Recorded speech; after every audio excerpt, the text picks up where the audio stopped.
Bonjour à tous, merci d'être venus, surtout que c'est un peu plus que 18h30. Je suis bien content de voir la salle quasi pleine. Je me présente, je m'appelle Atef Awari, je suis développeur Android et ce que je vous propose, c'est de découvrir avec moi le projet Tango. Alors, le projet Tango, c'est finalement cette tablette-là, développée par Google et avec bien sûr ses partenaires. Et c'est une tablette qui est capable de percevoir la réalité d'une manière complexe pour elle, mais d'une manière simple pour le développeur, ce qui va nous faciliter un peu la vie pour créer des applications. Essentiellement, moi, je les sépare en deux catégories, la réalité augmentée et la géolocalisation indoor. Alors, la réalité virtuelle, c'est un dérivé de la réalité augmentée. Si on peut faire la réalité augmentée, normalement la réalité virtuelle n'est pas trop compliquée. Alors, avant d'aller plus loin, moi j'aimerais bien voir un peu votre niveau de connaissance, ne serait-ce que pour adapter un peu mon jargon par rapport à la réalité augmentée et la géolocalisation indoor. Est-ce que parmi vous, il y en a qui ont déjà travaillé sur des projets pour faire de la réalité augmentée? Et la géolocalisation indoor, d'accord. Bon, peu de monde, donc je peux dire ce que je veux. Vous allez me croire sur parole. Alors, la réalité augmentée, ça consiste à finalement positionner un objet virtuel par-dessus la vue réalité. Donc, je ne sais pas, enfin, mes références sont très EDF et centrales nucléaires. On est devant une vanne et puis on aimerait bien ajouter en réalité augmentée l'objet d'effectuer, colorier quelque chose. Donc on va rajouter de l'information sur la réalité. Et la géolocalisation indoor, bah, quand on n'a pas de GPS dans le building, on aimerait bien être guidé. Parce que là, on a pris l'habitude dehors, on regarde plus les noms des rues, on regarde plus le smartphone.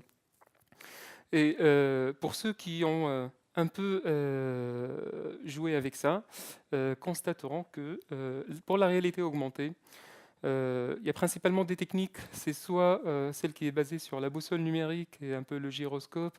Et là, on est très vite limité par la capacité du terminal. Parce que la boussole numérique n'est pas précise. Et tout le monde, je pense, que connaît le fameux geste 8 pour calibrer la boussole. La deuxième technique, je pense que j'ai inversé, une erreur là sur le slide. La deuxième technique consiste à se baser sur des tags visuels. Donc, c'est des repères visuels, ça peut être des codes QR ou un poster, ou alors ça peut être aussi la couverture d'un livre. Ces techniques-là, sans souci, c'est que d'abord, il faut avoir le support, il faut l'imprimer, et quand c'est un peu loin, on ne voit pas très bien, donc nous on continue à voir, mais la caméra aura du mal à distinguer, et le traitement d'image non plus. Et quand c'est trop près, pareil, c'est croppé, on ne voit pas grand-chose et on n'arrive pas à coller l'objet virtuel sur la réalité. Pour la géolocalisation indoor, il y a une technique qui marche, qui est basée sur la triangulation et qui utilise les balises Ibicon, par exemple, Low Energy, qui permet de donner la distance entre le terminal et une balise. Donc on fait de la triangulation. C'est pas simple parce que dans l'équation, ça rentre l'atténuation du signal, il y a plein de trucs. C'est compliqué, c'est pas. Il y a des entreprises qui sont expertes dans ce domaine-là et ça a un coût. Faire de la géolocalisation indoor basée sur cette technique-là, ça a un coût, ça investit, puis il faut avoir aussi l'expertise. Et puis il y a une autre technique qui est basée sur l'empreinte radio. De plus en plus, plutôt de moins en moins fiable parce que tout simplement l'empreinte radio n'est pas du tout stable, surtout avec nos smartphones, que n'importe qui transforme son smartphone en routeur Wi-Fi et là on perd l'empreinte. Euh, donc ça c'est les limites des techniques actuelles et Google ce qu'elle a fait dit pour faire de la réalité augmentée, j'augmente le terminal. Donc là, on est face à un terminal qui est augmenté par pas mal de capteurs. Je ne parle pas du soft et de la consolidation de tout ça. Et puis je vous propose directement de découvrir ce qu'on peut faire avec cette tablette.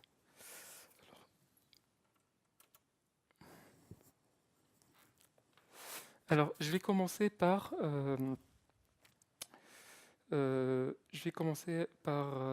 une application qui s'appelle Mesureit. Et comme son nom l'indique, elle va mesurer des choses.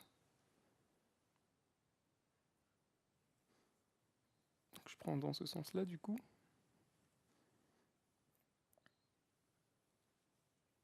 Voilà. Je vais quand même bouger parce que j'ai la lumière qui est en face. Donc là, c'est une application qui me permet de mesurer des choses. Et là, ce que je vais essayer de faire, c'est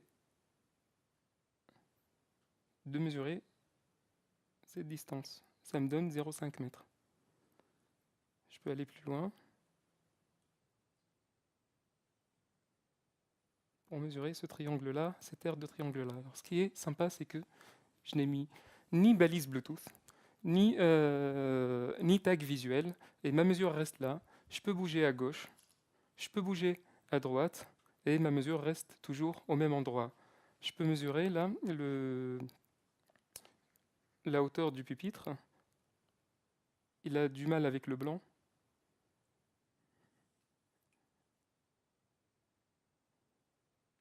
« 70 cm. Et pareil, quand ça bouge, ma mesure reste toujours là. Et quand je m'en approche, je peux très bien voir que ça colle au sol. Une autre démo.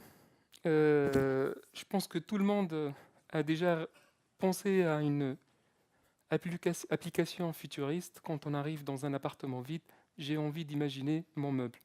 Vous imaginez si un géant, sans faire de la pipe, un géant du meublement nous fait ça. Alors, je vais composer mon salon de cette manière.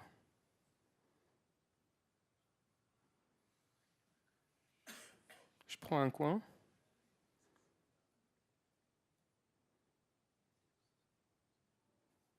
Pardon.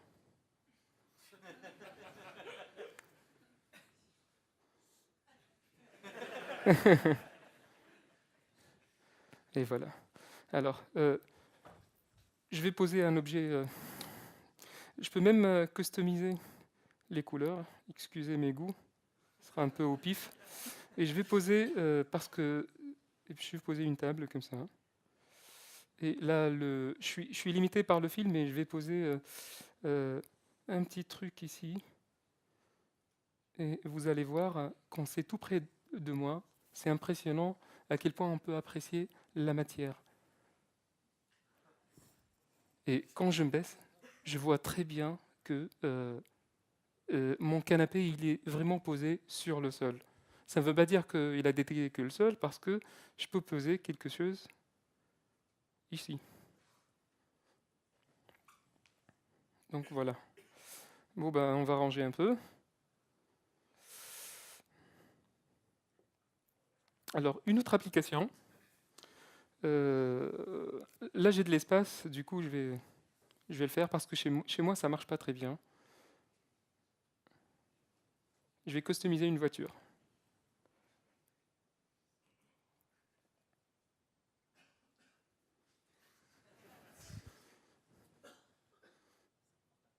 Oui, ça prend de la place. Je peux ouvrir le capot. Ça fume, on dirait.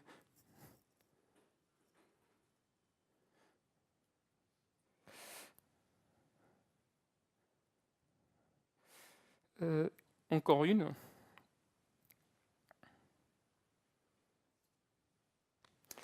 Alors là, c'est une application qu'on peut qualifier de mignon. C'est un chat qui est tout mimi. Moi, je m'approche, il vient. Il vient, il y a le loup. Alors, et c'est un chat qui est conscient de la réalité parce que je vais lui demander de sauter ici. Descendre. Je vais juste faire comme ça et lui, il va sauter parce qu'il sait qu'il y a un escalier.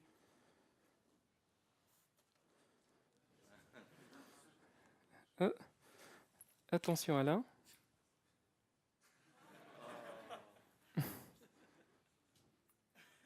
Je peux le transformer en petit chaton encore plus mignon. Non, ça c'est un petit chiot ça.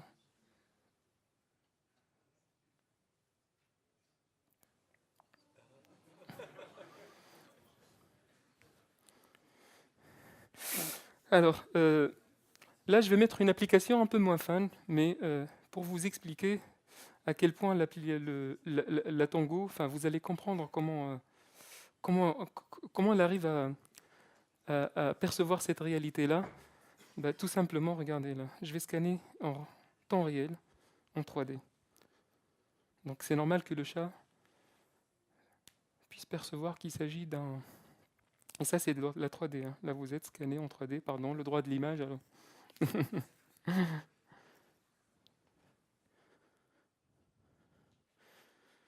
Je fais pause.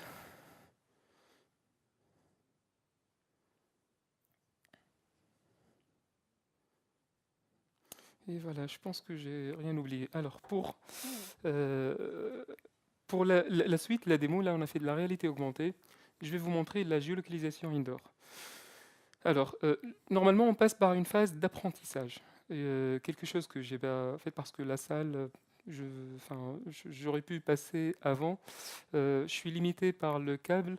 Donc, pour réussir la démo, j'ai plutôt pensé à prendre ou alors récupérer une vidéo de YouTube. Alors, le cadre, là, la vidéo que vous allez voir, a été filmée lors de la Mobile World Congress. C'est dans le musée de l'art catalan où Google a invité des journalistes, beaucoup, 160, pour montrer à quoi peut servir l'application, la tablette Tango dans un vrai cadre qui est le musée. Alors, Google développe un partenariat stratégique avec des sociétés pour développer l'usage de la tablette. Et moi, j'interviens en tant que développeur pour Guidigo, qui est une société spécialisée dans la création de parcours de visite interactifs dans les musées, surtout dans les musées. Et moi, j'ai participé au développement de l'extension de Guidigo pour donner la possibilité aux visiteurs d'être orientés afin d'atteindre les œuvres d'art et interagir avec eux.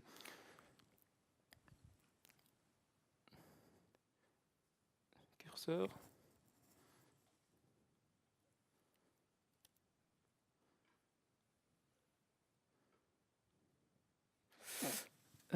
Alors, c'est une vidéo. Je vais mettre plein écran. Seconde 40. Et c'est parti. Donc là, le visiteur, il utilise sa tablette pour être orienté. Ici, ce que vous voyez c'est un peu comme Google Maps. Il y a la carte et puis il y a un point bleu qui nous indique là où on est exactement. C'est assez fluide. On a du mal à le voir, mais c'est vraiment très fluide. Et ce que vous voyez là, c'est en réalité augmentée. La tablette nous indique le chemin à suivre.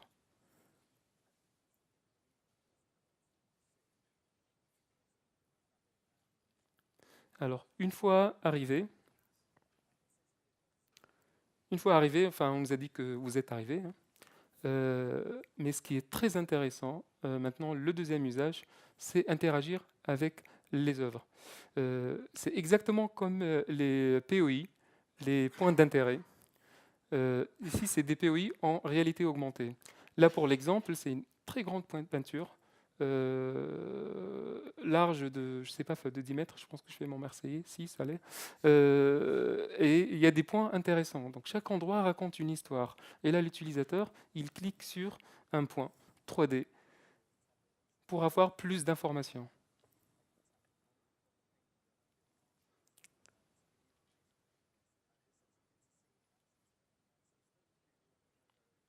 Vous l'avez reconnu, Johnny Lee, pour ceux qui...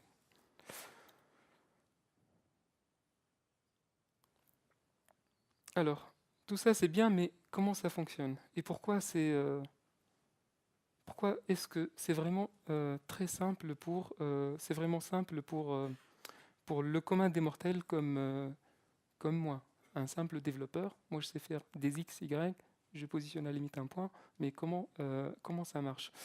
Euh, la technique qui est utilisée ici s'appelle il utilise le motion tracking, le visual energy endométrie. Je pensais l'avoir collé aux commentaires, mais finalement, excusez l'accent aussi. Là, ce que la tablette est capable de faire, c'est de nous orienter de nous indiquer d'une manière très précise. On parle d'un moins d'1 centimètre près sur l'orientation d'une manière absolue. On sait très bien qu'on va vers l'avant ou vers l'arrière, à gauche, à droite, mais d'une manière très précise, et ça n'a rien à voir avec nos gyroscopes actuels. Et on combine à ça le area learning. Alors le area learning, c'est en fait des algorithmes d'apprentissage. C'est pour ça que j'avais parlé tout à l'heure il faut faire un apprentissage pour donner la possibilité à la tablette de nous montrer le chemin. Et lorsqu'on combine les techniques, ça nous permet de faire la géolocalisation indoor et puis la réalité augmentée. C'est en fait comme un être humain. Un être humain, j'imagine comme n'importe quel mammifère, ou en tout cas ceux qui ont des oreilles internes et des yeux. Quand on ferme les yeux, on bouge, on sait à peu près là où on va. Plus à droite, à gauche, mais comme c'est un ordinateur, il est plus précis que nous. Et puis avec l'apprentissage visuel, ça remplace un peu notre cerveau et notre mémoire. Là, je sais très bien, je suis dans quelle salle à peu près, porte-maillot, palais des Congrès. Donc je combine comme si je marche un peu les yeux fermés. Et puis parfois, j'ai envie d'ouvrir les yeux pour corriger ma trajectoire et de savoir à peu près où je suis. Et enfin, une autre technique qui complète là c'est plus pour la réalité augmentée, c'est le sondage de la profondeur. C'est ce qui nous permet d'avoir un meshing en temps réel et de calculer des distances d'une manière très simple. Alors tout ça, c'est beaucoup de maths, trigonométrie, géométrie. Dans l'espace, 2D, 3D, 5D, tout ce que vous voulez. Ça donne mal au crâne, mais la bonne nouvelle, c'est pas pour nous. C'est l'équipe Tango qui s'en occupe. Parce que derrière, il y a une API, mais vraiment puissante. Pourquoi elle est puissante? Parce qu'elle est facile. Pour le commun des mortels, le développeur, le simple développeur que je suis, ça me donne un X et un Y. Je colle mon objet et je ne sais pas comment l'équipe Tango s'est débrouillée pour l'afficher au bon endroit.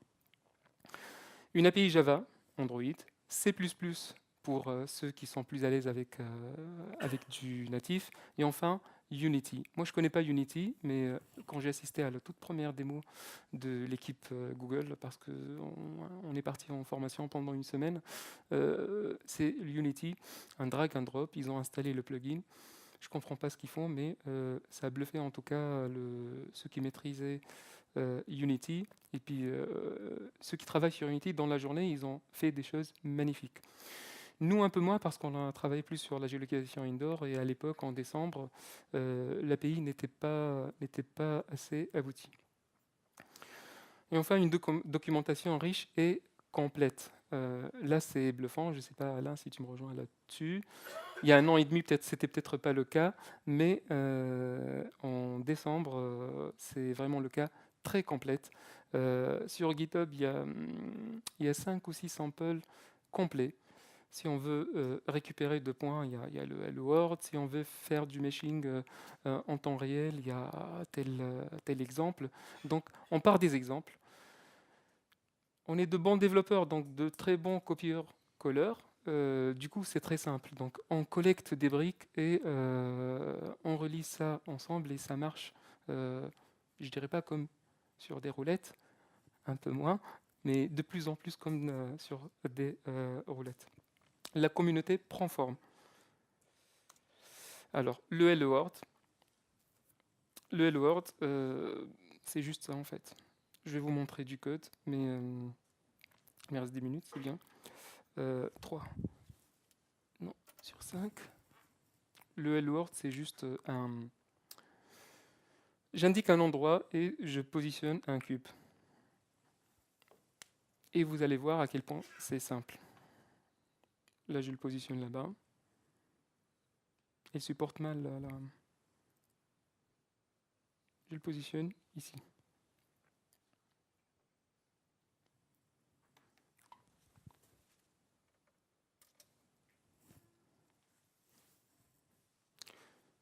J'ouvre mon Android Studio. Alors, le Hello World, ce que vous venez de voir, c'est 2 classes. Une activité. Des développeurs Android ici? Ouais. Donc, encore une fois, je peux raconter ce que je veux. Alors, bon, une activité, enfin, c'est un peu un écran. Lorsque je touche l'événement, je récupère où j'ai touché exactement. Et puis, j'indique, là, c'est la position, c'est X, Y, Z, et puis une orientation. Et puis, j'appelle le renderer pour afficher le cube. Alors, la très très bonne nouvelle, pour ceux qui ne maîtrisent pas, comme moi, les frameworks 3D, il y a une API qui s'appelle Rajawali, qui est vraiment excellente, qui permet de faire des choses très simples. Un cube, un rond, on charge un petit objet en 3D, ça marche très bien. Les animations, beaucoup moins. Mais en tout cas, dans le cadre de mes travaux, j'avais pas besoin d'avoir plus. J'initialise une scène, je prépare, je décris ce que c'est qu'un cube. C'est pas mon code, hein, c'est vraiment le sample, j'ai rien modifié. Et là, tout à l'heure, dans l'événement, lorsque j'ai touché, j'ai indiqué là où l'objet doit se dessiner. Donc j'ai juste défini la position et l'orientation, et il n'y a plus qu'à faire, afficher. Et je pense que j'ai fini. Merci pour votre attention. Et bien, toute question est la bienvenue. Ah, il reste du temps pour les questions. Hein.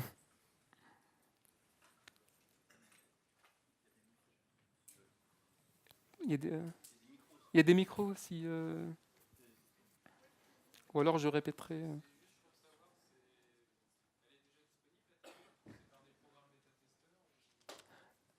Alors, je répète juste la question parce que je pense que c'est enregistré. Alors, monsieur demande si la tablette est déjà disponible ou c'est disponible uniquement en bêta-testeur. Au début, c'était un peu au bêta-testeur sur demande. Maintenant, c'est ouvert à tout le monde. Je pense qu'en ce moment, c'est en rupture de stock. Il faut attendre un tout petit peu. Ça coûte, je pense, $500 et on peut la voir. On peut la recevoir en France, je pense. Oui. Oui, je pense que c'est. Elle est un peu en rupture de stock en ce moment.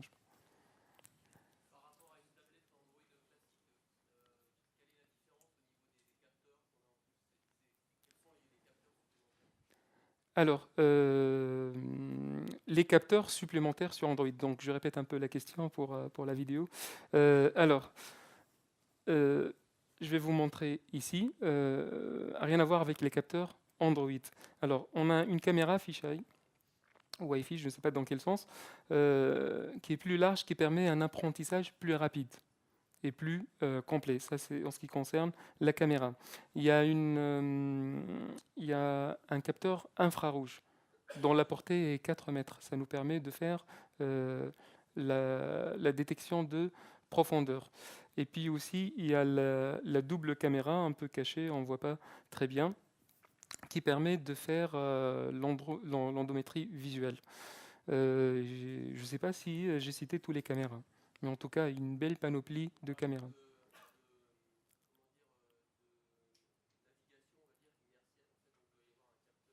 Oui, justement, enfin, oui, c'est l'équivalent d'un gyroscope, mais beaucoup plus performant pour l'aspect rotation et mouvement d'une manière, d'une manière absolue.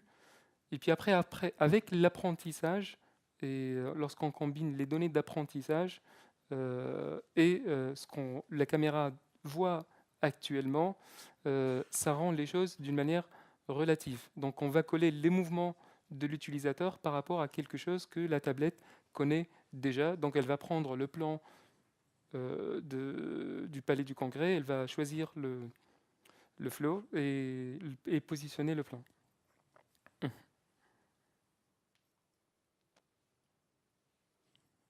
Je vous en prie.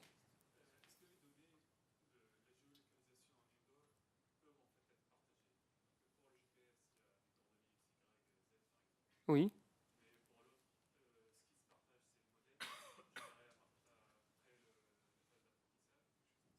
Alors, ils partagent rien. Ils partagent rien. Alors, monsieur demande si s'il y a un partage entre les coordonnées qui sont utilisées dans la géolocalisation indoor et les coordonnées GPS si j'ai bien compris, pardon, j'ai pas compris la question alors.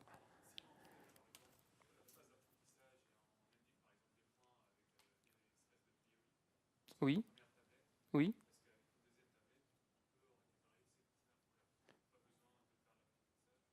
Alors, le fichier d'apprentissage, une fois généré par une tablette, on peut le déposer sur un serveur, il peut être téléchargé par n'importe quelle tablette. Mieux encore, toute tablette est capable d'enrichir encore ce fichier d'apprentissage et le remettre pour faire un merge encore. Donc la phase d'apprentissage, ça se fait une seule fois et c'est utilisable pour tout. Alors pour info, euh, l'apprentissage de tout le musée de l'art catalan a pris 1 heure et demie. Mais on l'a refait plusieurs fois parce que à chaque fois, enfin, après une amélioration d'API, on le refait. Mais ça prend à peu près 1 heure et demie.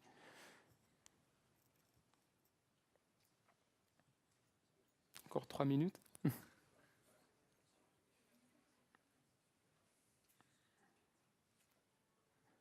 Bon, ça vous a donné envie de vous lancer dessus? Bah, c'était l'objectif. Merci pour votre attention.